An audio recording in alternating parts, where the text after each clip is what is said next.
There exists a realm of wealth so rarefied, even billionaires feel like imposters. These aren't your average enclaves flaunting Ferraris or flashy yachts.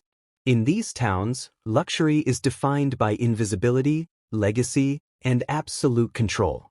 It's where wealth is inherited, not earned, and where even someone like Elon Musk would be met with raised eyebrows, not red carpets.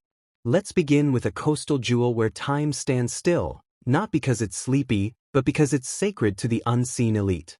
Sagaponack, New York, where silence is the wealth signal. Hidden in the folds of the Hamptons lies Sagaponack, a seaside town so serene, it almost tricks you into believing it's just another quaint beach community. Don't fall for it. Behind the breezy porches and sea-swept charm lies a fortress of generational power. This isn't the playground of the nouveau riche. It's a sanctuary for those whose fortunes were forged long before Wall Street even existed. Here, the rich don't want to be seen. They want to disappear, behind hedge funds, shell companies, and generational trusts. Homes aren't listed, they're handed down through private channels, often sold in transactions so discreet, not even the neighbors know a property changed hands. And $8 million home is entry-level here, and that's if you can find one. Most are custom compounds, complete with helipads, underground wine bunkers, and camouflaged surveillance systems. But it's not just the homes that are designed for secrecy. The entire town is built around a culture of curated silence. Grocery stores offer $10,000 bottles of Bordeaux, not for show, but because the regulars expect it. Restaurants operate without signage. And if the staff doesn't recognize your family name, you might not even be served. Security is sophisticated, but subtle. Drones disguised as birds, facial scanners at property entrances, and landscaping crews who double as surveillance experts. Even delivery routes are planned to minimize detection. In Sagaponack, it's not about showing off wealth. It's about defending it like a family heirloom. Medina, Washington, fortress of the tech overlords. On the opposite coast, along the gentle curve of Lake Washington, sits Medina, a hyper-secured paradise built not for peace, but for total control. Home to titans like Jeff Bezos and Bill Gates, Medina isn't a neighborhood. It's a command center. Imagine a tree-lined community that's been engineered like a Pentagon extension. Street cameras disguised as birdhouses. Mail patterns analyzed for anomalies. Properties armed with underground tunnels, decoy mansions, and biometric security systems capable of outsmarting most airports. Bill Gates' estate alone is a technological marvel, a sprawling smart compound where every room calibrates to your temperature and mood, and guests receive wearable pins to trigger lighting and music preferences. But here's the real secret. Everyone in Medina is rich, but only the most powerful thrive. It's a hierarchy measured by discretion, not display. Your place in the ecosystem depends on how quietly you control the world. You don't get invited to a dinner party in Medina because you're famous. You're invited because you control industries. The town's social code isn't written, it's encrypted.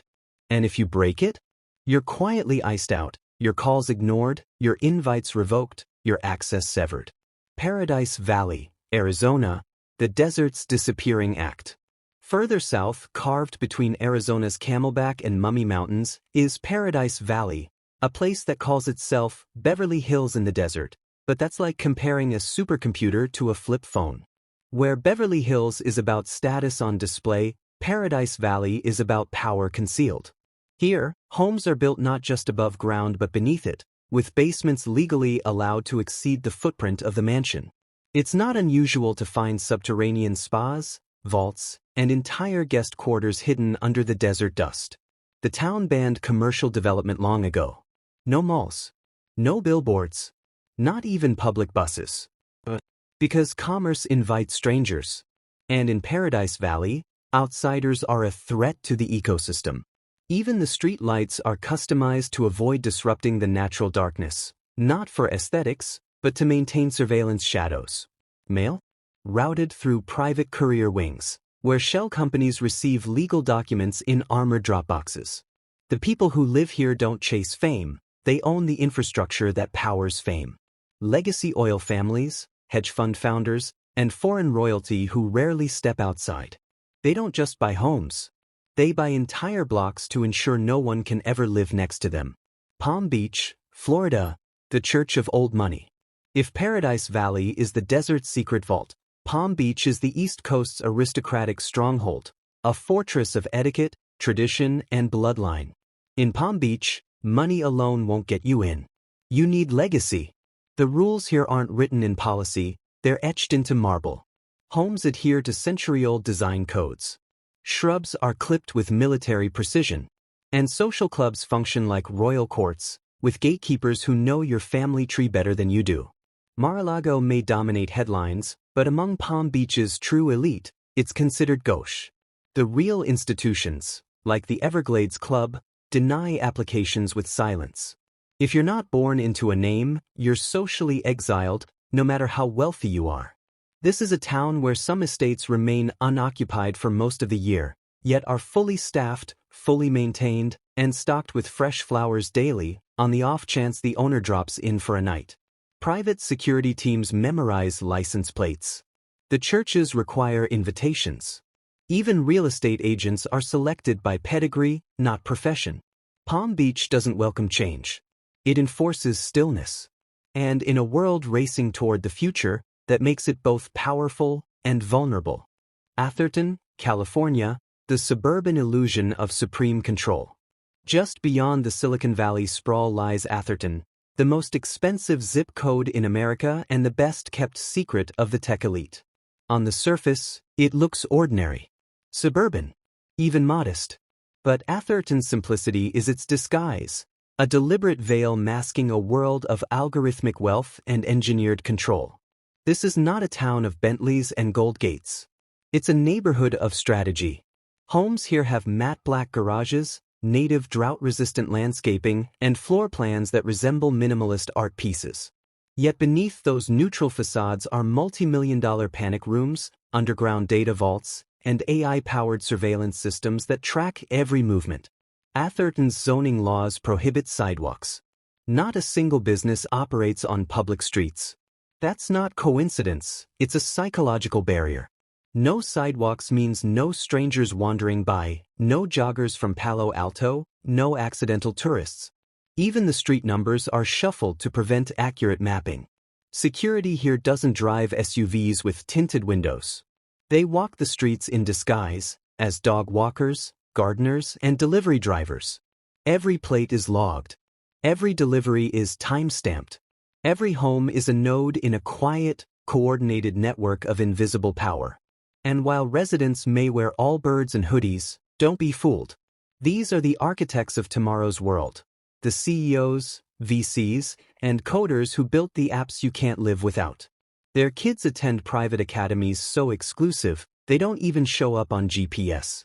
And while they sip organic pour-over from /$800 machines, they casually discuss quantum computing breakthroughs, AI government contracts, and offshore tax codes that would make a hedge fund blush. In Atherton, the power isn't loud.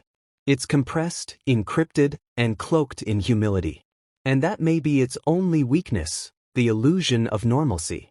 Because some billionaires don't want to blend in. They want to build kingdoms. Snowmass Village, Colorado, altitude for the chosen few. High in the Colorado Rockies, above the buzz of Aspen's fame, lies Snowmass Village, a glacial retreat where wealth whispers through alpine wind. This is not the ski town of influencers or A-listers.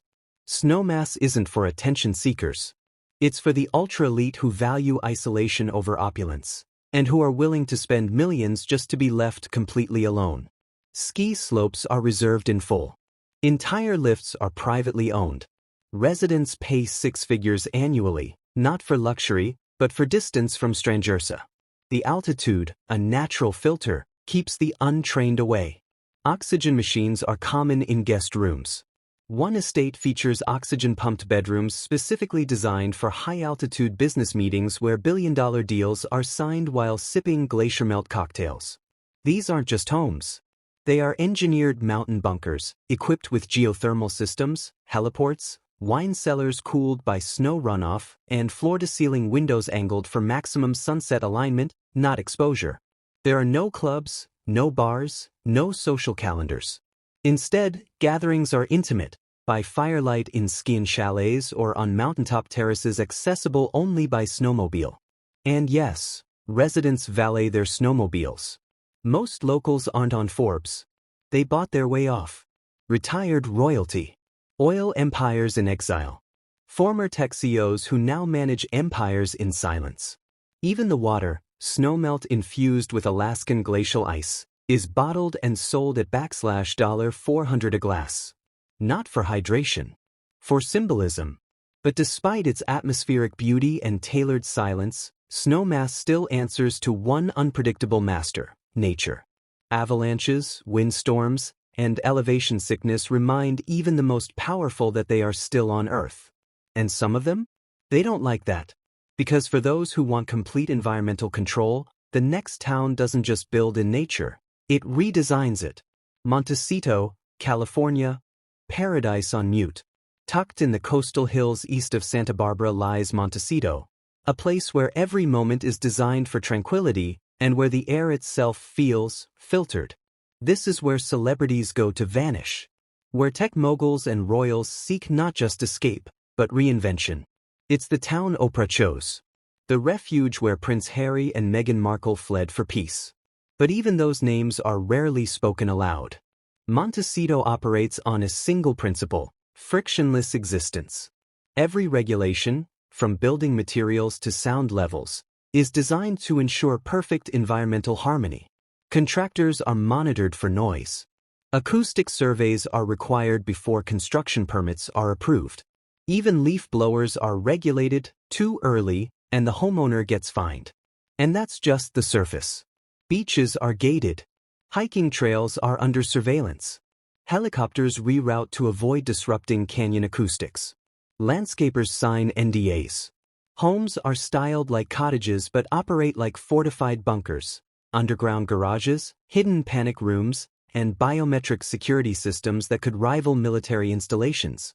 Residents don't flaunt their wealth. They broadcast stillness. You could live next to a billionaire for years and never see them. That's the point. Deals happen in vineyards, not boardrooms. Private chefs host tastings under olive trees while trust attorneys work quietly in the background. This isn't a town where you earn entry. It's a haven for those who've already proven everything and now want silence. But for all its curated perfection, Montecito does one thing the next town never dares: it hides. Greenwich, Connecticut, where Wall Street sleeps. Just beyond New York City lies a town that doesn't hide, doesn't flinch, and doesn't care if you're impressed. Welcome to Greenwich, the unofficial capital of global finance. This isn't a suburb. It's a stronghold. A nerve center. The place where hedge funds are born, where family offices are fortified, and where private equity billionaires treat real estate like chessboards. On the surface, Greenwich looks tame. Ivy-draped walls, colonial mansions, quiet roads. But behind those hedges lie private intelligence rooms, biometric vaults, underground trading floors, and war rooms where markets are monitored in real time. Homes here are multi-purpose machines. Part residence, part investment bank. They feature emergency bunkers, portfolio management wings, and staff trained in emergency asset extraction, financial, not physical. And Greenwich isn't run by clubs or social rules. It's run by performance. Net worth is table stakes. Influence is king. This is where fortunes are protected, not by anonymity, but by proximity to power. Private schools serve as recruiting grounds. Yacht clubs double as negotiation sites. Security teams aren't hired, they're built, comprised of former federal agents, legal assassins, and cyber defense specialists. Greenwich doesn't seek elegance. It seeks dominance. And when markets crash, wars begin, or regimes shift, it's often in Greenwich that the first decisions are made, over espresso, inside an estate with blackout windows. Where even the rich feel small. These towns aren't just rich. They're strategic ecosystems engineered for one thing: to shield the world's most powerful people from everyone else, including other rich people. Elon Musk may be worth hundreds of billions, but wealth alone won't unlock these doors. You need lineage in Palm Beach, secrecy in Sagaponack, power in Greenwich, and humility in Atherton.